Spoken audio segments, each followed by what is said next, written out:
Hello dear children, subject English, Standard 7, Semester 2. Welcome back this unit number 3. Today comes everyday activity 6B, J6A, Shiv of Shankar તેના dependent છે. જો તમે activity 6A નો video બરાબર ના જોયો હોય તો ફરીથી એકવાર જોઈ લેવો, પછી જ એક્ટિવિટી 6B ને તમે આન્સર આપી શકશો. Write true or false for each sentences. દરેક સેન્ટેન્સમાં ટ્રુ અને ફોલ્સ ટાઈપ લખવાના છે. Number 1, Shankar has a big mustache. શંકરને બિગ મસ્ટાચ છે એટલે કે લાંબી મૂછો છે, મોટી મૂછો છે, તો ફોલ્સ. શંકર એક રોબોટ છે જેને મસ્ટાચ નથી. Second number, Shankar helps Shiv in the laboratory. Shankar helps Shiv in the laboratory, તો શંકર શિવને લેબોરેટરીમાં મદદ કરે છે, તો યસ ટ્રુ. થર્ડમાં છે, Shankar is a good cook. શંકર સારો રસોઈયો છે, true. 4, Shiv is a unique cricketer. Shiv એક સારો ક્રિકેટર છે, તો ફોલ્સ, કારણ કે શિવ એ શું હતો? સાયન્ટિસ્ટ, તો false. 5 number, Shiv checks emails after lunch. Shiv lunch પછી ચેક્સ ઈમેલ્સ આફ્ટર લંચ, તો ફોલ્સ, કારણ કે શિવ જે છે એ લંચ પછી ઈમેલ્સ ચેક નથી કરતો, ડિનર પછી ઈમેલ ચેક કરે છે, બરાબર? રાત્રિના ટાઈમમાં, એટલે ડિનર કહેવાય, બપોરનું હોય ભોજન, તો લંચ કહેવાય, તો બપોરે નથી કરતો, રાત્રે કરે છે, તો false. 6 number, Shankar can provide any information. Shankar ગમે તે પ્રકારની ઇન્ફોર્મેશન પૂરી પાડે છે, તો ટ્રુ. 7 નંબરમાં છે, Shankar goes to bed around 11 o'clock. Shankar 11 o'clock બેડમાં લગભગ સૂવે છે, લગભગ 11 વાગે સૂવે છે, તો ફોલ્સ, કારણ કે શંકર સૂતો નથી, તે એક રોબોટ છે, શિવ સૂવે છે, એટલે શંકરમાં આવશે ફોલ્સ. એક્ટિવિટી 6C, આ વિધાનો જેવા અર્થવાળા વાક્યો શંકર ઓફ શિવ વાર્તામાંથી શોધીને લખો. Shankar always follows the traffic rules. તો આવું સેન્ટેન્સ હોય તેના જેવું વાક્ય સ્ટોરીમાંથી શોધીને તમારે લખવાનું રહેશે.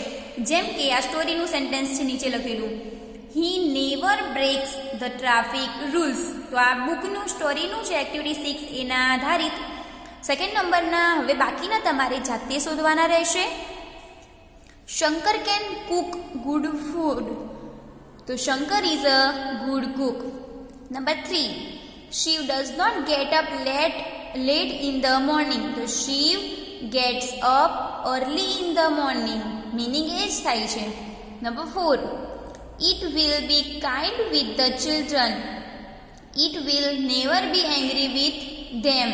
તેઓની તરફ એંગ્રી એટલે કે ગુસ્સે થતો નથી. Number 5, there is no other cricketer like Shankar. તો Shankar is a unique cricketer. Number 6, Shankar can give any information we ask for. તો આમાં બે સેન્ટેન્સ આપણે લખી શકીએ છીએ એ સ્ટોરીમાંથી. Shankar is always ready with all the information. અને બીજું, Shankar is like a living encyclopedia. એક જીવંત જ્ઞાનકોશ છે. Number 7, Shiv tries to prepare a robot in his laboratory. So Shiv prepares a new type of robot. Number 8, Shankar charges himself at night. So he starts charging himself. અહીંયા activity 6C આપણે જોઈ. Activity 7A, fill in the information in the table. અહીંયા ટેબલમાં તમારે information લખવાની છે. આઈ એમ, તો તમારે પોતાનું નામ લખવાનું છે. બ્લેન્ક ઇઝ માય મધર, તો તમારી મમ્મીનું નામ લખવાનું છે. માય ફાધર્સ નેમ ઇઝ, તો પપ્પાનું નામ. અને તમારા કઝિન એટલે કે તમારા પિતરાઈ ભાઈ બહેન હોય તેમના નામ એ લખવાના રહેશે. તો અહીંયા લખ્યું છે, અહીંયા એક્ઝામ્પલમાં રાજની ઇન્ફોર્મેશન આપેલી છે. તો જય and Aman are my cousins. એવી રીતે સેકન્ડ લાઇનમાં આઈ સાથે તમારે આ ટેબલનો એક એ મિનિંગ છે કે તમારે વર્તમાન કાળના વર્બને કેવી રીતે યુઝ કરવા. આઈ સાથે હોય તો મૂળ રૂપ આવે છે, હી શી ઇટ સાથે હોય તો એસ કે એસ, અને પાછું ધે સાથે હોય તો મૂળ રૂપ આવે છે. તમારે આ એક્ટિવિટીના આ ટેબલની આધારે તમે શીખી શકો છો. જેમ કે I brush my teeth at 7:30 in the morning. She brushes her teeth at 5:30 in the morning. તો મમ્મીની ડિટેલ થઈ. ફાધરની he cleans his teeth at 5:30.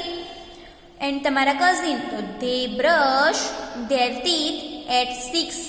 બરાબર. હવે પોતાની ડિટેલ તો I read a story book from 8:30 to 9:30. હવે મમ્મીની વાત થઈ તો she reads newspapers every day. તમારી મમ્મી કંઈ બીજું રીડ કરતી હોય તો અહીંયા બુક લખી શકો છો, કે ભગવદ્ ગીતા, કોઈ બીજું પુસ્તક હોય તો એ પણ તમે લખી શકો છો. અહીંયા father he reads newspaper and they તો ધે રીડ મેગેઝિન્સ. જે પૂર્તિઓ કહીએ આપણે ક્લિપ હોય તેને મેગેઝિન્સ કહેવાય છે. I go to school at 11. She goes to the મમ્મી ક્યાં જાય market at 11:30. He goes to office at 9. They go to school at 11. તો આ પ્રમાણે રહેતું હોય છે. તમારી બાકીની ડિટેલમાં તમારી પ્રમાણે ચેન્જીસ કરી શકો છો. અહીંયા એક્ઝામ્પલ માટે લખેલું છે, I play basketball with my friends in the evening. બરાબર. તો આપણે એ પ્રમાણે લખીએ કે I play basketball with my friends in the evening. અહીંયા વિથ જે વર્ડ છે તમારે ચેન્જ કાઢી નાખવાનો છે.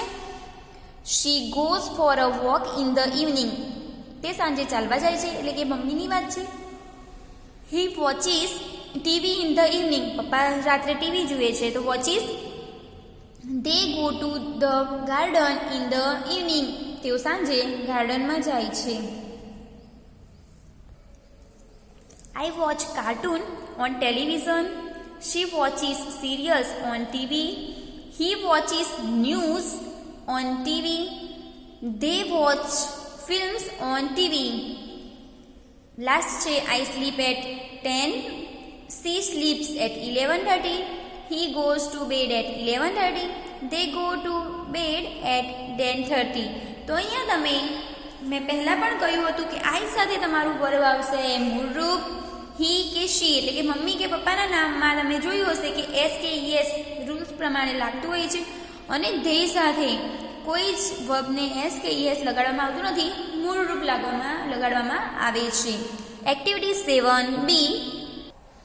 Read carefully, find out the correct sentence, mark it with right. તો અહીંયા તમારે જે ત્રણમાંથી જે સાચું હોય તેના પર રાઇટ કરવાનું. જેમ કે અહીંયા પહેલું રાઇટ છે She gets up early in the morning. તો એ રાઈટ આવશે. સેકન્ડમાં Shankar does not take breakfast. Shankar breakfast કરતો નથી કારણ કે તે એક રોબોટ છે. Shiv and Shankar do not play hockey. તે હોકી પ્લે નથી કરતા, રમતા નથી. The robot does not eat food. તે ફૂડ ખાતો નથી. They go to laboratory by their car. તેઓની કારમાં તે જાય છે. Activity 8. Read the sentences and fill in the blanks. Sentence વાંચો અને બ્લેન્ક ફિલ કરો. નંબર 1 એક્ઝામ્પલ છે. 1 અને 2 માં એક્ઝામ્પલ છે, બાકી તમારે કરવાનું રહેશે. Shiv drinks tea in the morning. મેં તમને એક્ટિવિટી 7 માં કહ્યું હતું કે હી શી ઇટમાં એસ કે યસ લગાડવામાં આવે છે વર્તમાન કાળ માટે. તો Shiv drinks tea in the morning. તો અહીંયા આપણે જો ડઝ મૂકીએ તો શું થઈ જાય? એનું મૂળરૂપ થઈ જાય છે, કારણ કે ડઝમાં એસ કે યસ લાગી જાય છે એટલે એનું મૂળરૂપ થઈ જતું હોય છે ડ્રિંક. તો અહીંયા જુઓ હી ડઝ નોટ ડ્રિંક, કારણ કે અહીંયા ડઝ છે એટલે અહીંયા એસ કે યસ નીકળી જતું હોય છે. Coffee in the morning. Second નંબરમાં જોઈ લો, Shiv and Shankar play chess. તો અહીંયા પ્લે છે, બરાબર. બે નામ છે એટલે કે ધેય થયું. તો ધેયમાં હંમેશા મૂળ રૂપ છે. તો દે ડુ નોટ, અને અહીંયા પણ ડુ રહે છે, do not play table tennis. Third number, Shankar prepares lunch for Shiv. તો પ્રિપેર્સ છે તો ડઝ મૂકવો.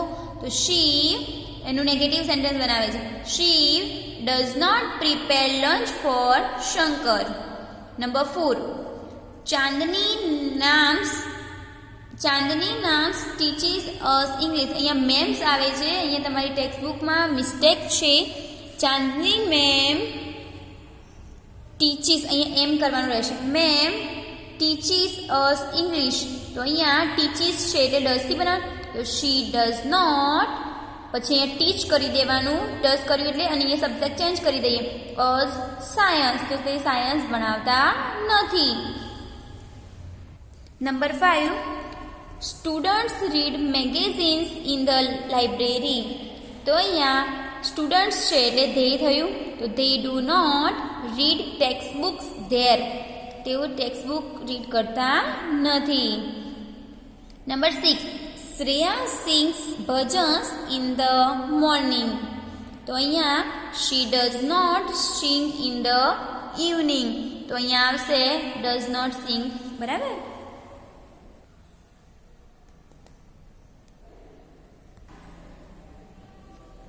Number 7, children run in the playground.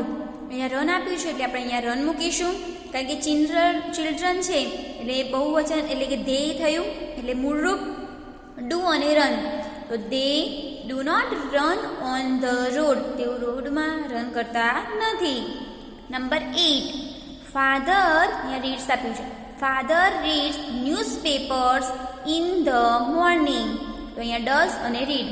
તો he does not read in the evening. Number 9, the children eat fruits in the afternoon. તો eat, તો do not આપણે આ બંનેમાં જાતે મૂકવાનું હતું. They do not eat them in the morning. Fruits એટલે ધેમ થયું. Number 10, mother goes for a walk in the morning. અહીંયા ગોઝ લખ્યું છે અને ડઝ ગો. તો she does not go in the evening. આ તમારી ટેક્સ્ટબુકમાં જે બ્લેન્ક્સ છે એ ફિલ કરવાની રહેશે, સમજવાનું રહેશે. નેક્સ્ટ વિડીયોમાં નેક્સ્ટ એક્ટિવિટી સ્ટડી કરીશું.